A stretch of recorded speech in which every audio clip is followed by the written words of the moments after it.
오늘은 어버이 주일입니다. 다른 날에도 여러분 늘 효도하시겠지만 어버이 주일만큼이라도 여러분 부모님을 정말 공경하시고 또 받은 은혜에 날마다 감사하며 살아갈 수 있는 여러분들이 다 되시기 바랍니다.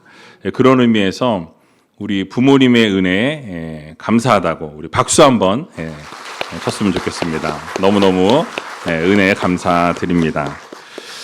근데 박수로 끝내지 마시고 용돈도 좀 드리시고 식사도 좀 같이 하시고 즐거운 시간 부모님들께 그렇게 효도하고 또 우리 어르신들은 또 효도 받으시고 뭐 당연히 자녀들을 잘 키우셨으니까 효도 받으시는 게 당연합니다. 그래서 행복한 시간, 좋은 시간 되셨으면 좋겠습니다. 특별히 오늘 3부 예배 이후에 뒷동산에서 여러분 봄 소풍이 있습니다. 하나님께서 만드신 대자연 속에서 마음껏 누리시고 또 즐거운 시간 보내시고 목장별로 식사도 준비하셔서 함께 교제의 시간 나눴으면 좋겠습니다. 그래서 뒤에 이게 선물이 준비되어 있는데 눈에 보이시죠? 깔아놨어요. 잘 보시라고. 그래서 이럴 때 여러분 전도도 하셔서 이렇게 와서 같이 보물찾기도 하자. 우리 추억의 보물찾기. 여러분 아시죠? 종이 이렇게 숨겨놓고 찾는 거 매년 하는데 봄에는 보물찾기, 가을에는 우리가 이 체육대회 하면서 뭐 선물을 진짜 크게 뭐 TV도 주고 이렇게 하잖아요. 근데 이 봄에는 조금 이제 약합니다. 왜냐하면 가을에 세게 하기 때문에. 그래서 여러분들이 좀 이렇게 같이 은혜도 나누고 그렇게 뭐 전도도 하고 또 전도에 또 좋은 기회가 될 수 있으니까 여러분들 주변에 있는 지인들도 오시라고 해서 했으면 좋겠고요. 추억의 보물찾기 귀한 시간 은혜 또 교제했으면 좋겠습니다. 오늘 리딩 지저스의 순서에 따라서 시편 63편 말씀을 같이 살펴보려고 하는데요. 오늘 이 본문은 다윗의 시입니다. 다윗이 유다 광야에 있을 때 지은 시인데요. 그는 왕이었지만 이 시를 기록할 때에는 도망자의 신세였습니다. 권력을 잃었고요. 사람도 잃었습니다. 아들에 의해서 압살롬에 의해서 반역이 일어나게 되었고 쿠데타가 일어나게 되었고 그래서 이제 안전함을 보장받을 수 없는 안전함도 잃어버린 그런 코너에 몰려 있는 상황이었다라는 거죠. 자, 여러분 이렇게 대부분의 사람들은 그렇게 코너에 몰린 상황, 이렇게 힘들고 어려운 상황, 권력을 다 잃고 모든 것을 잃어버린 상황에 놓이게 될 때 어떻게 합니까? 모든 것을 내려놓게 되거나 하나님을 믿는 사람이라면 하나님 살려주세요, 도와주세요 하면서 하나님께 외칠 것이다라는 거죠. 자, 그런데 오늘 본문을 보게 되니까 이 다윗은 하나님 앞에 다른 외침을 외치는 것을 보게 됩니다. 바로 하나님 내가 주를 갈망합니다 라고 주님을 갈망한다라고 그렇게 외치고 있는 것을 보게 되죠. 여러분 이 말씀은 무엇이냐면 지금 다윗은 자신에게 주어져 있는 상황을 바라보지 않았다라는 거예요. 그러니까 어떤 상황 가운데서도 나는 지금 그 상황에 흔들리는 내가 아니라 바로 하나님을 갈망하고 하나님을 구하고 하나님을 찾는 인생이다라는 것을 우리들에게 가르쳐주고 있는 것입니다. 그래서 어떤 상황 가운데서도 주어진 상황을 바라본 다윗이 아니라 하나님을 붙잡고 하나님을 바라보는 그러한 인생이 되어야 한다는 것을 우리들에게 교훈해주고 있는 것입니다. 여러분 우리도 광야 같은 이 세상을 살아가면서 다윗과 같이 어떤 환경과 상황 가운데서도 하나님을 갈망하고 하나님을 붙드는 성도님들이 다 되시기 바랍니다. 자, 그렇다면 오늘 본문을 통해서 하나님이 우리들에게 교훈해 주시는 교훈의 내용이 무엇인지 같이 한번 생각해 보는 시간을 갖도록 하겠습니다. 첫 번째로는 하나님은 향한 갈망은 상황을 초월한다라고 말씀해 주고 있습니다. 오늘 본문 1절 말씀인데요. 같이 한번 1절 말씀 읽어보도록 하겠습니다.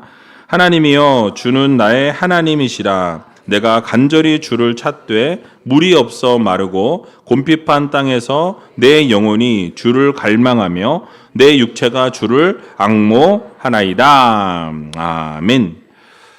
자, 여러분 앞에서도 말씀드린 것처럼 다윗은 지금 압살롬의 반역으로 인해서 도망자의 신세 가운데 있었습니다. 그리고 유다 광야라는 이 광야의 삶을 지금 살고 있는 상황이었습니다. 자, 여러분 광야의 특징이 무엇일까요?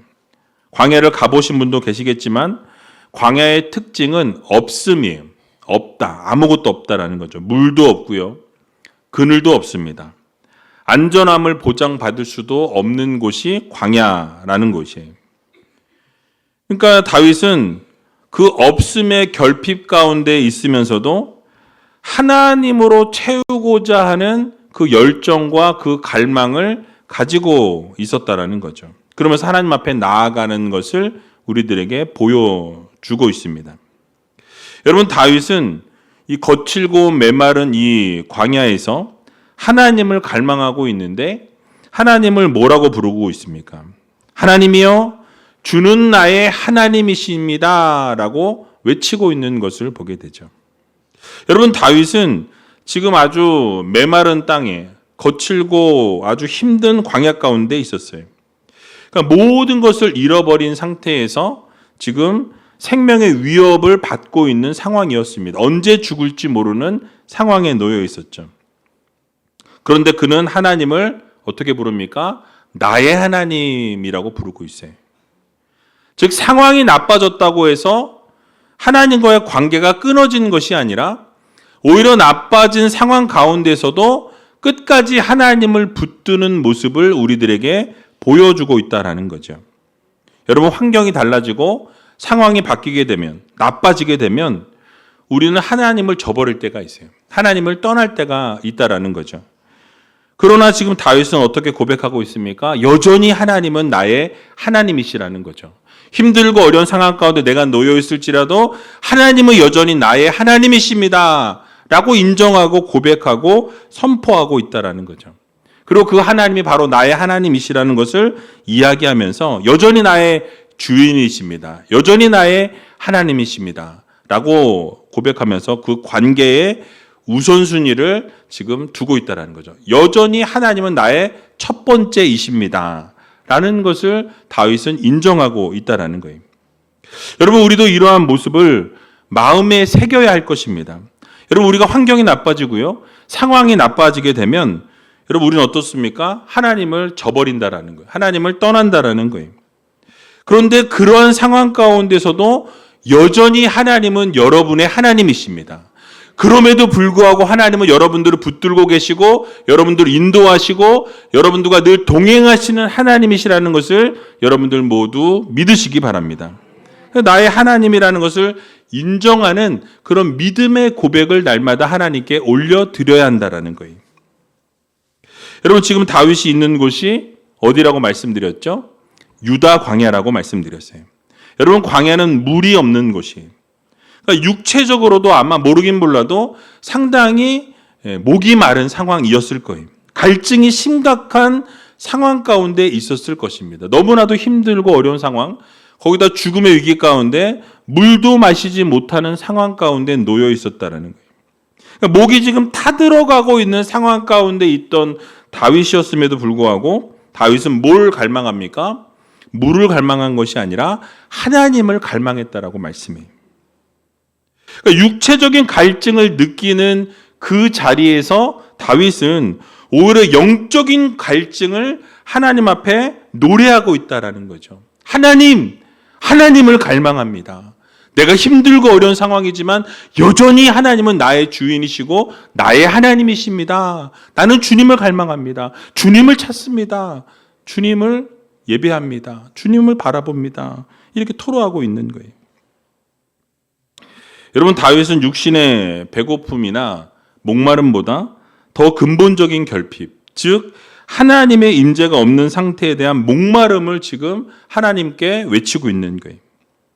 여러분, 고난의 환경 가운데서도 다윗은 오히려 하나님을 더 찾고 하나님을 더 갈망하는 모습을 우리들에게 보여주고 있습니다.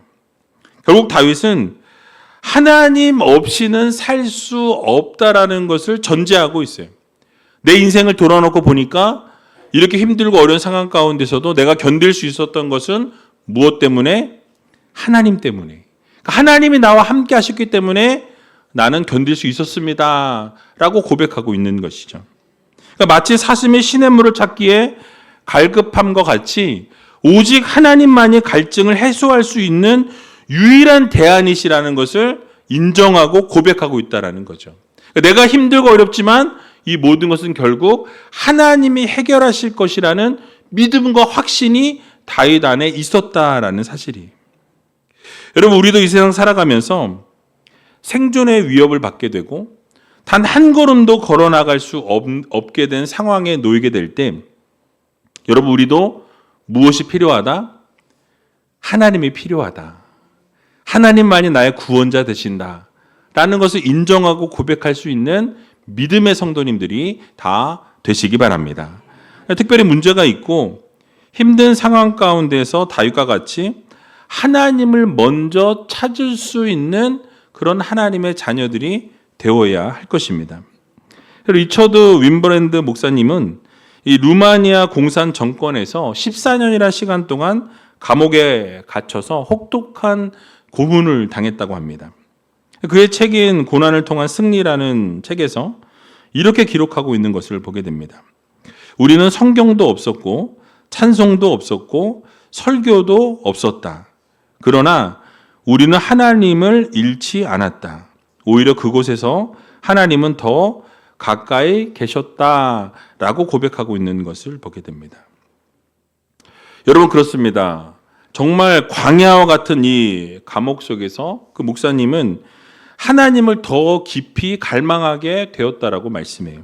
그러니까 성경도 없고 찬송도 없고 설교도 없고 예배도 없는 상황 가운데서도 오히려 하나님께 더 집중하게 되고 하나님을 더 바라보게 되고 하나님을 더 갈망하게 되는 그런 상황에 놓여 있었다라고 고백하는 것을 보면서 우리는 과연 어떠한 삶을 살아가고 있는지 돌아보아야 할 것입니다.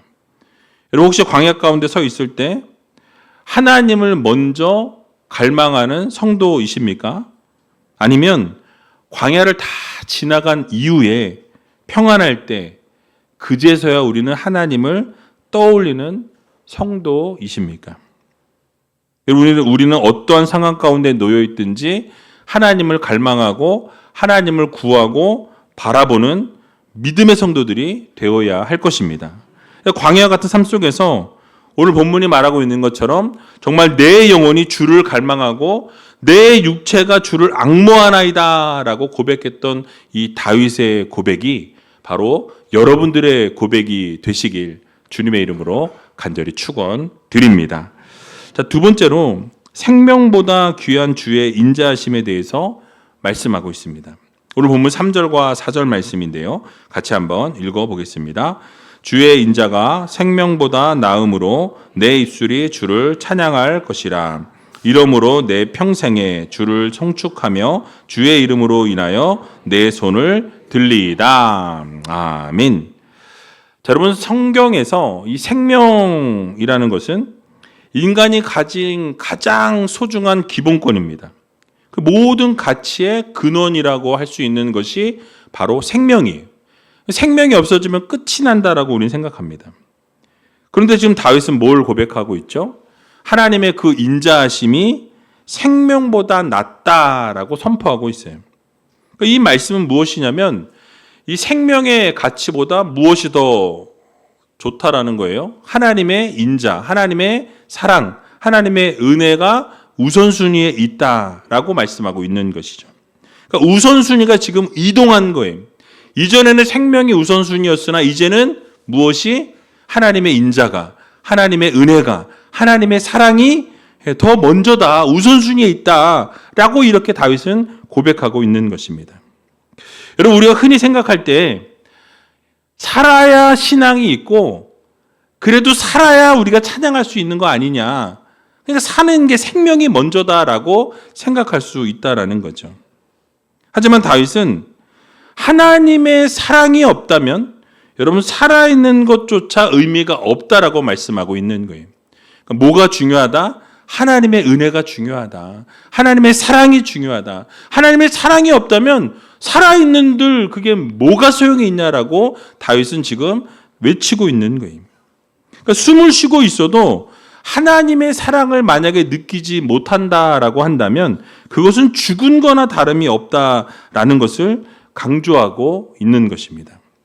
또한 생명이 위태로운 광야 가운데 있을지라도 만약에 여러분들이 주님 안에 있다면 정말 너무너무 힘들고 어려운 상황 가운데 우리가 놓여 있지만 그럼에도 불구하고 여러분들이 주님의 사랑 안에 있다면 여러분 그것은 곧 진정한 삶이라고 다윗은 고백하고 있다라는 사실입니다. 여기서 사용된 인자라는 이 단어는 히브리어로 여러분 잘 아시는 헤세드라는 단어가 사용되었어요. 그러니까 이 단어는 단순한 어떤 호의를 말씀하는 게 아니라 하나님께서 자기 백성과 맺은 이 약속, 언약, 그거에 근거해서 베풀어 주시는 신실하신 끊임없는 하나님의 변함없는 사랑을 뜻한다라는 거예요. 여러분 다윗은 자신의 상황이 지금 압살롬의 반역으로 무너졌습니다. 자신의 생명은 어떻습니까? 내일을 보장받지 못하는 언제 죽을지도 모르는 상황 가운데 놓여 있었다라는 거예요. 근데 자신의 그러한 어떠한 상황이든지 상관이 없이 끝까지 하나님께서 자신을 붙드셔서 그 사랑이 변하지 않는다라고 지금 선포하고 강조하고 있는 거예요. 여러분 다윗이 이렇게 선포할 수 있는 근거가 무엇입니까? 바로 다윗은 흔들리는 자신의 생명에 뿌리를 두지 아니하였고 흔들리지 않는 하나님의 그 인자하심, 하나님의 그 언약에 뿌리를 두고 있기 때문이라는 거예요. 여러분 우리의 생명은 어떻습니까? 갑자기 어느 순간에 사라질 수 있는 게 우리의 생명이에요. 그러나 하나님의 언약의 말씀, 하나님의 은혜의 말씀, 하나님의 그 사랑은 어떻습니까? 변하지 않는다라는 거예요. 여러분 그 사랑에 근거한 삶을 살아가는 믿음의 성도님들이 다 되시기 바랍니다. 그래서 여러분 다윗은 어떻게 고백합니까? 그래서 그렇게 고난이 자신을 찾아오고 광야의 삶 가운데 있을지라도 끝까지 뭘 하겠다라고 말씀하죠? 하나님을 찬양하겠다고 말씀해요. 내가 아무리 어렵고 아무리 힘들고 내가 내 상황 가운데 정말 죽을 것 같은 상황에 놓일지라도 나는 하나님을 찬양하는 것을 놓치지 않겠다라고 선포하고 있습니다. 그러니까 힘들고 어려울 때도 찬양하겠다라는 거예요. 괴롭고 절망과 낙심 가운데 있을 때도 하나님을 찬양하겠다고 선포합니다. 아니 어려우면 더 어려울수록 하나님을 높이고 찬양하는 일에 최선을 다하고 하나님께 영광 올려드리는 삶을 살겠다라고 선포하는 다윗을 우리는 보게 된다라는 거죠. 여러분 보통 우리의 모습은 어떠합니까?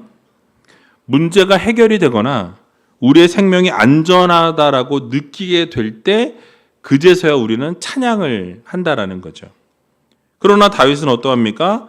자신의 생명보다 하나님의 은혜, 하나님의 사랑, 하나님의 인자하심이 그 하나님의 그 약속이 바로 더 우리의 생명보다 낫다라고 그렇게 고백하고 있는 것을 보게 됩니다. 그것을 깨달은 직후에 다윗은 어떻게 했어요? 끝까지 하나님을 찬양하겠다라고 고백하고 있는 것을 보게 되죠. 여러분 다윗의 상황은 좋아지지 않았어요. 그 상황 가운데서 달라진 것이 없어요. 무엇인가 더 좋아질 기미도 보이지 않았습니다. 상황이 바뀌거나 희망이 조금이라도 보이지 않는 상황이었지만 어떻게 해요? 하나님을 찬양하는 것을 내려놓지 않았다라는 사실입니다. 결국 상황이 바뀌어서 찬양한 것이 아니라 자신의 가치관이 바뀌었기 때문에 무엇이 중요한 것인 것을 다윗이 알았기 때문에 그럼에도 불구하고 찬양했다라는 사실이에요. 여러분 우리도 이러한 삶을 살아가야 할 것입니다. 우리의 삶의 우선순위는 하나님께 영광 올려드리고 하나님을 찬양하고 하나님을 예배하는 것에 우선순위를 두어야 한다라는 거예요. 즉 자신의 원수들이 다윗의 생명을 빼앗아갈 수 있을진 모르지만 자신을 향한 그 하나님의 사랑은 결단코 빼앗을 수 없다라는 것을 다윗은 믿었다라는 거예요. 그래서 그것을 고백하고 있다라는 거죠. 그렇기 때문에 다윗은 하나님을 찬양하겠다라고 끝까지 고백하고 있는 것을 보게 됩니다. 사랑하는 우리제일교회 성도 여러분, 우리도 다윗과 같은 고백을 올려드리는 성도들이 되어야 할 것입니다. 어떠한 상황이 찾아와도 우리의 삶에 광야와 같은 삶을 살지라도 하나님을 찬양하고 평생에 하나님을 송축하고 주님의 이름을 높이면서 그렇게 살아가는 믿음의 성도들이 되어야 할 것입니다. 여러분, 세상 사람들은 자신의 생명을 연장하기 위해서 모든 것을 그 생명에 거는 것을 보게 되죠. 그러나 성도들은 그 생명보다 더 귀한 것을 가진 사람들이라는 것을 우리는 기억해야 할 것입니다. 여러분, 살아있으나 죽은 것 같은 인생들이 있고, 그러나 죽음 앞에서도 찬양하는 인생이 있다라는 것을 기억해야 할 것입니다. 근데 우리는 죽음 앞에서도 죽음을 두려워하지 아니하고 하나님을 끝까지 신뢰하고 찬양할 수 있는 믿음의 성도들이 되어야 할 것입니다. 혹시 이 자리에 앉아 계신 분들 가운데 건강이 무너지신 분이 계십니까? 또는 사업에 문제가 있으신 분이 계십니까? 또는 직장에 어려움이 있으십니까? 관계의 문제나 자녀의 문제로 여러분 고민하고 계십니까? 이런 모든 문제들 때문에 찬양을 잃어버리셨거나 하나님을 혹시 놓치신 분이 이 자리에 앉아 계십니까? 여러분, 우리의 환경은 무너질 수 있어요. 우리의 상황은 나빠질 수 있습니다. 그러나 하나님의 인자하심과 하나님의 사랑은 여러분 절대로 취소되지 아니하고 무너지지 않는다라는 사실을 여러분들 모두 믿으시기 바랍니다. 여러분, 하나님의 그 사랑은요, 끝까지 여러분을 향한 사랑이라는 거예요. 절대로 변하지 않는 사랑이라는 것을 여러분 모두 기억하시기 바랍니다.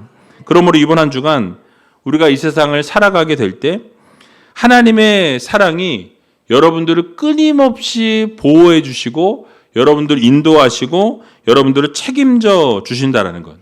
그래서 환난과 고통 속에서도 하나님의 사랑을 기억하면서 영원히 하나님만 찬양하고 하나님만 바라보고 하나님께 영광 올려드리는 삶을 살아갈 수 있는 저와 여러분들이 다 되시길 주님의 이름으로 간절히 축원드립니다. 마지막으로 하나님을 붙드는 자는 결국 승리한다라고 말씀하고 있어요. 오늘 본문 8절에서 10절 말씀인데요. 같이 한번 읽어보겠습니다. 나의 영혼이 주를 가까이 따르니 주의 오른손이 나를 붙드시거니와 나의 영혼을 찾아 멸하려 하는 저희는 땅 깊은 곳에 들어가며 칼의 세력에 붙임 바 되어 실황의 밥이 되리이다. 아멘. 여러분, 말씀드린 것처럼 다윗의 상황은 여전히 바뀐 것이 없었습니다. 문제도 해결되지 않았다라는 거예요. 하지만 그는 지금 뭘 선포하고 있습니까? 승리를 선포하고 있어요. 여러분, 이유가 무엇입니까? 그는 지금 결과를 보기도 이전에 하나님을 내가 붙들고 있기 때문에 나는 절대로 지지 않는다. 나는 승리한다. 하나님의 승리를 나에게 주실 것이라는 확신을 가지고 선포하는 것을 보게 되죠. 여러분, 다윗은 하나님과 밀착된 사람이었습니다. 그래서 하나님과 완전히 붙어서 하나님과 함께하는 사람이었어요. 그래서 그의 영적인 보호하심과 또 그를 대적하는 세력들은 결국 하나님께서 공의롭고 정의로우신 심판으로 그들을 멸하실 거라고 그는 말씀하고 있어요. 결국은 하나님을 붙든 인생은 여러분 어떻게 되어진다라고 말씀하죠? 승리한다라는 거예요. 여러분, 하나님을 붙든 인생은 실패할지라도 다시 일어날 수 있다라는 거예요. 그러니까 여러분, 우리가 힘들고 어려운 상황 가운데 있어도 놓치지 말아야 될 것이 무엇입니까? 하나님을 붙드는 것을 놓치지 말아야 한다라는 거예요. 우리의 건강이 무너졌어도 하나님을 붙들게 되면 하나님이 다시 세워주신다라는 거예요. 우리의 상황이 무너졌을지라도 하나님을 끝까지 붙들게 되면 하나님께 인생을 맡기면 하나님이 여러분의 인생을 책임져 주신다라는 이 사실을 여러분들 모두 믿으시기 바랍니다. 결국 다윗은 오늘 본문 8절에서 자신의 영혼이 주를 가까이 따른다라고 이렇게 말씀하고 있어요. 여러분 여기서 가까이 따른다라는 이 따른다라는 단어는 다바크라는 단어가 사용됐어요. 그러니까 완전히 착 달라붙다, 완전히 밀착되어지다라는 그런 단어예요. 창세기에서 부부가 합하여 한 몸을 이룰지로다라고 말씀하실 때 그 사용되어진 단어와 일치합니다. 이 단어는 곧 다윗이 하나님과 다윗 사이에서 그 어떠한 틈도 허용하지 아니하고 완전히 밀착되어져 있는 상태, 완전히 하나님과 완전히 딱 붙어 있는 그러한 상태를 지금 다윗이 유지하고 있다라는 거죠. 그렇게 딱 달라붙어 있게 될 때 하나님이 다윗을 붙들어 주시고 다윗과 함께 하시고 다윗의 인생을 하나님이 책임져 주신다. 결국 가까이 하면 가까이 할수록 하나님이 승리를 주신다라는 것을 우리들에게 교훈해 주고 있는 것입니다. 결국 9절과 10절의 말씀을 보게 되니까 그렇게 붙어있는 하나님께 붙어있는 다윗의 대적들은 결국 어떻게 되어집니까? 무서운 심판을 받을 수밖에 없다라고 말씀해요. 그래서 어떻게 됩니까? 대적들은 땅속 깊은 곳으로 들어가게 된다라고 말씀해요. 실랑의 밥, 결국 이리의 밥이 될 수밖에 없다라고 말씀합니다. 그러니까 들짐승의 밥이 된다라고 말씀해요. 그러니까 매장되어지지도 못하고 버려져서 동물의 밥이 될 수밖에 없는 수치스러운 죽음을 맞이하게 될 것이라고 다윗은 선포하고 있는 것입니다. 결국 여러분 뭘 말씀하고 있죠?